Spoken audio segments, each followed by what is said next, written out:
Hello, everyone, and welcome to Agile Meridian's learning series, Leading with Agility. My name is Michael Jeber, and today's session will be talking about why Agile leadership. Why is it so important? What are some of the factors that are driving us towards more Agile leadership styles?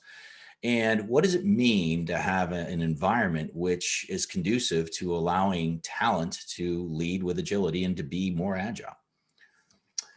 We live in a very VUCA world.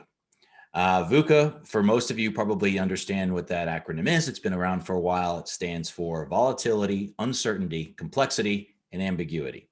This is being filmed in 2020. So as most of you know, we have been through a lot of VUCA this year.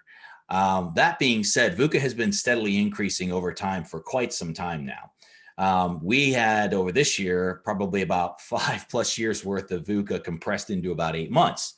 And the result of that was everybody had to change the way that they were operating, in some cases, just to stay afloat or just to keep their jobs, certainly to keep healthy in everyone's case. And this was a global thing. It happened to everyone, right, at different times, but it's happened all over. It's been steadily happening to everyone for quite some time. This is a little more exaggerated period, but it's now easier for folks to understand and to think about why it's important to have leadership styles and having approaches that really are more agile and adaptive in nature. So the idea around leading with agility and the idea of why agile leadership really comes down to the core of how do you help lead yourself and others, as well as organizations, through an environment, a VUCA world that we're living in, that is continuously throwing volatility at you, continuously creating an uncertain environment. They're continuously creating an increasingly complex system and driving a lot of ambiguity as a result of all of these different changes. You know, we look at today with the way the global changes are happening. You've got global economies that are growing and intertwining much deeper than they ever used to be. Global marketplaces. The talent pool is now global. What we've seen over the last year is that one of the things people realized, wow, I can have talent work really from anywhere and in any time zone is much more effectively than I ever thought I could. So this idea of this increasingly globalized environment that we work in is really a driver behind this. And again, this has been happening for a while. It's just been really accelerated over the last year and probably will stay at somewhat of an accelerated rate moving forward. Darwin said it well when he talked about being the most responsive to change as to being the key for the survival of the fittest. That has never been more true for the human race in today's environment, because when you really look at it, Agile's success over the last 20 years has really come from the fact that our environment continues to be more VUCA driven, more uncertain, more volatile, a lot more change. And Agile itself is an adaptive way of looking at and seeing change in a different way and being able to take change in and leverage it in a much more positive way. If you understand it and you're trained to it. Agile accepts that change is a reality in the world and that it will exist and that it's going to continue to exist. And our role isn't to try to eliminate it or to minimize it. It's to understand it and to bring it forward and to try to utilize that in the best way we can to help move us forward and move the things that we're trying to do forward as well. You look at the technological revolutions that have happened over the last couple of centuries, and you see like the steam locomotive in the 19th century. You see in the 20th century, the combustion engine happening. At the end of the 20th century, in the beginning of the 21st century, the internet comes around, but now it starts to become a very powerful tool and a force for learning and education and economic growth and all kinds of different things. And each one of these that happened at a faster rate. Each time a new technology came into play, it happened even quicker. The challenge is now, though, that they're happening so fast. In the past, culture had a chance to catch up. Societal revolutions didn't need to happen because the change was slow enough that people could adapt and change at a much more normal pace, and it wasn't that hard to catch up with. As we've gotten into the later century here, from the 20th into the 21st century, that rate is increasing, and it's making it much, much more difficult for the social side of things to catch up with the technological side. This is driving a lot of change and a lot of stress on talent and individuals as well as organizations to be able to take and keep up with this technological revolution. Because let's face it, humans and societies change a lot slower than technology does in most cases. So we're looking back and looking at these things that were successful in the past, and there's a lot of success that we'll take forward, moving forward. But when you look at, for example, this example we have up on this slide, you look at Frederick Winslow Taylor's document in his manual based on principles of scientific management. This was all really around the idea that, hey, if you taught somebody how to do something specifically, this is your task, this is how you do it, that they could be very effective and efficient. And that works very well for very tactical, very specific driven environments, which the Industrial Revolution really was in that space. And that was all well and good for that. But we're no longer in that type of work environment. You're going to hear us use the term, and we're going to be moving into through this module and the next module, talking about knowledge workers. We're moving from being doing things workers to really knowledge workers. And there's a big difference there. We're going to talk a little bit about that in this and also in the next module. But the idea here is that these concepts, they don't hold water well in environments that change quickly, that change often, that are unpredictable. Very predictable environments. You look at this picture here in a factory. As long as the environment stays the same and the demands in the marketplace and everything else stays the same, this is going to function well. You can design it, it can stay the same. You can train somebody to do something very specific, and they'll be effective for a very long time. Our time frames are condensed, they're shortening. So we don't have that much time to do these things. The stuff that we need to build needs to be dynamic in nature.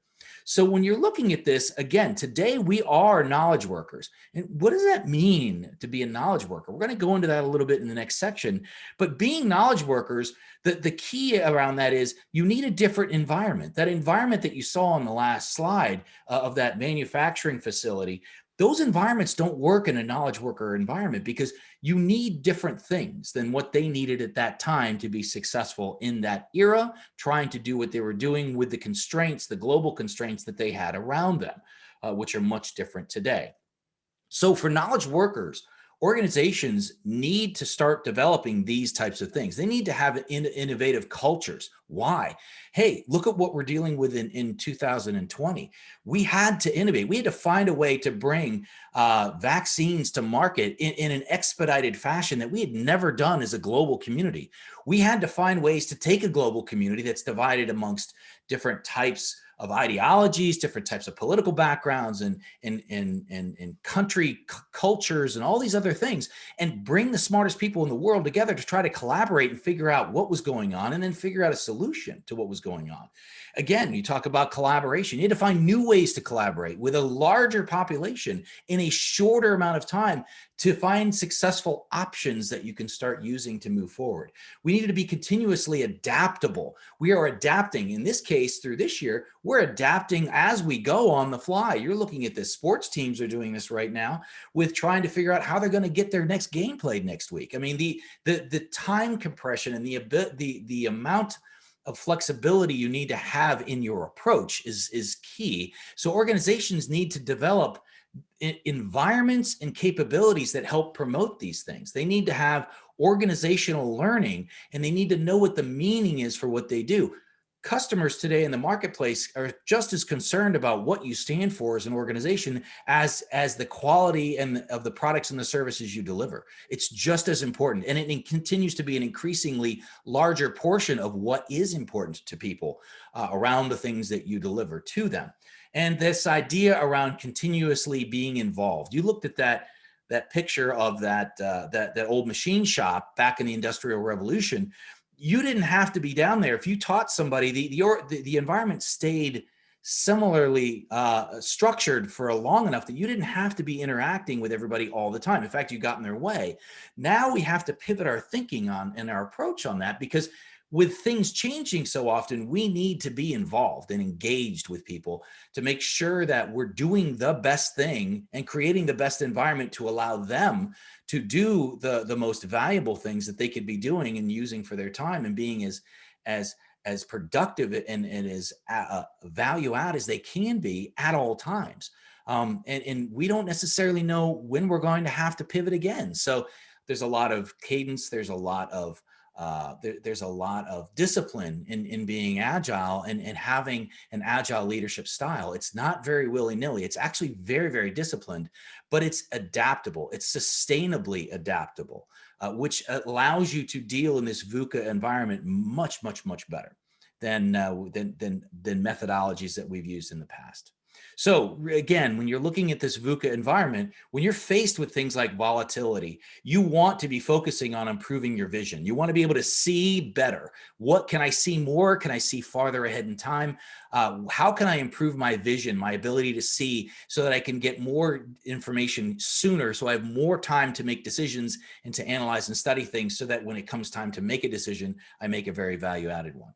When you're looking at uncertainty, what you really want to do is you want to get better at figuring out how to understand things. I need to learn about this uncertainty, these changes, all this complexity coming at me. There's a lot of ambiguity inside of this. So we need to figure that out, right? The complexity, again, when you're talking about this globalization and the increased complexity of our environments, clarity is really, really important. Giving a heavy focus towards clarity in a complex environment will help you to figure out what is important to focus on, and what is it something that we just maybe don't need to focus on at this point in time, or we need to learn more about before we can start to do anything or have actions or activities around that. And the last thing is ambiguity.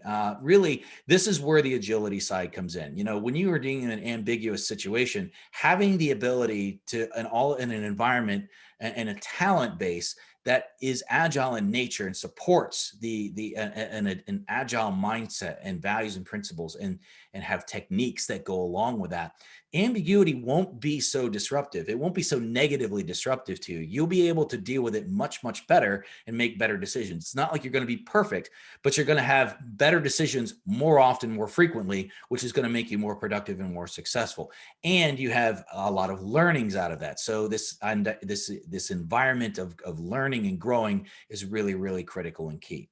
So we're going to, in the next section, talk more about knowledge workers and the knowledge working mindset.